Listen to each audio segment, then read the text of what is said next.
வணக்கம் நண்பர்களே.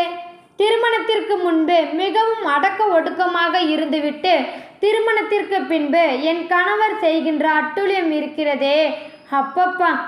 அதுவும் என் வீட்டிற்கு செல்கின்ற பொழுதெல்லாம், திவ்யா வந்து எனக்கு எண்ணெய் தேய்ச்சி விடு, குளிச்சு விட்டு வந்து தலை துவட்டி விடு என்று அவர் என் அப்பாவை வெறுப்பேற்றுகிறேன் என்று செம்ம குசும்புகள் செய்து கொண்டு இருந்தார். எங்களுக்கு திருமணமான முதலே தனி குடித்தனம்தான்.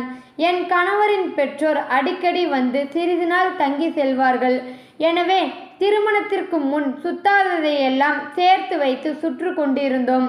எங்களுக்கு குழந்தை பிறந்து 1 வருடம் மட்டுமே அவனுக்காக அடக்க ஒடுக்கமாக இருந்தோம். அவனுக்கு 1 வயது ஆனவுடன் மறுபடியும் ஊர் சுற்ற ஆரம்பித்துட்டோம். ஆனால் ஆரம்பம் முதலே தனியாக இருப்பதில் சில தொந்தரவுகளும் இருந்தன. மிகவும் வெட்டியாக இருப்பதினால் தேவையில்லாமல் நிறைய யோசித்து சண்டைகளும் அதிகமாக இருந்தன. ஆனால் அது எங்களுக்குள்ளேயே சமாதானமும் ஆகிவிடும். என் கணவரும் நானும் எங்கள் திருமணத்திற்கு முன்பே ஒரு ஒப்பந்தம் போட்டுக்கொண்டோம். அது எங்கள் இருவருக்குள் எவ்வளவு சண்டை இருந்தாலும் நாங்கள் ஒருவரை ஒருவர் அடுத்தவரின் முன் விட்டு கொடுக்க கூடாது. எங்கள் சண்டையில் 3ஆம் மனிதரை ஈடுபடுத்தக்கூடாது என்பதுதான். என் கணவர் சொல்வார், தனியா கூட்டிட்டு போய் கட்டையால கூட அடிச்சுக்கோமா, ஆனா அடுத்தவங்க முன்ன கெத்தா மெயின்டைன் பண்ணிக்கணும் என்று. எங்கள் சண்டையினால் எங்களை பற்றி அடுத்தவர்களின் கற்பனைக்கு இடம் வைக்கக்கூடாது என்பதில் நாங்கள் இருவரும் இன்று வரை உறுதியாக இருக்கின்றோம்.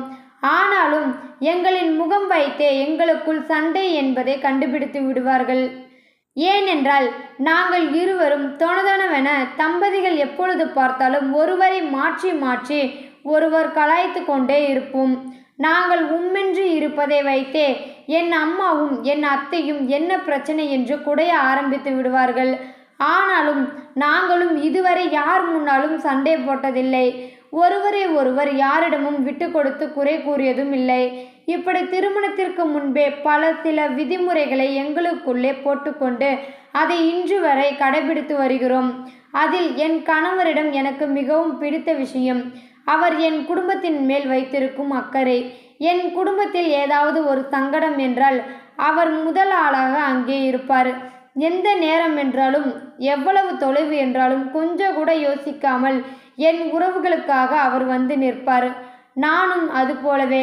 காதல் என்பது உனக்கு நான் இருக்கிறேன், எனக்கு நீ இருக்கிறாய் என்பது மட்டுமல்லாம, நான் வேலைக்கு சென்று கொண்டிருக்கும் பொழுது நானும் என் கணவரும் ஒரு நாளைக்கு அதிகமாக அரை மணி நேரம் மட்டுமே பார்த்து கொள்வோம். காலையில் கண்டிப்பாக ஒன்றாகத்தான் காஃபி குடிக்க வேணும் என்பது எங்களுக்குள் எழுதப்படாத சட்டம். அந்த 10 நிமிடங்களில் முடிந்தவரை பேசி தீர்த்துவிட நினைப்போம். ஆனால் முடியாது. ஆனாலும் எங்கள் காதல் அந்த வார கடைசி விடுமுறைக்காக காத்து கொண்டு இருக்கும். இப்படி பல கலாட்டங்களும் பல சண்டைகளும் பல புரிதல்களும் ஆரம்பித்த எங்கள் காதல் இன்று எங்கள் குடும்பத்திற்காக எங்கள் காதலையும் கொஞ்சம் தள்ளி வைக்கும் அளவுக்கு வளர்ந்திருக்கிறது. காதல் என்பது கணவன் மனைவிக்கு நடுவில் இருப்பது மட்டுமல்ல, அவரவர்களின் குடும்பத்தினரையும் சேர்த்து அன்பு செலுத்துவது என்று பக்குவப்பட்டு நிற்கின்றது எங்கள் காதல். இந்த வீடியோவில் உள்ள கருத்து உங்களுக்கு கண்டிப்பாக பிடிச்சிருக்குன்னு நினைக்கிறேன். பிடிச்சிருந்தா லைக் பண்ணுங்கள், ஷேர் பண்ணுங்கள், கமெண்ட் பண்ணுங்கள், மறக்காமல் சப்ஸ்கிரைப் பண்ணுங்கள். தேங்க்யூ ஃபார் வாட்சிங்.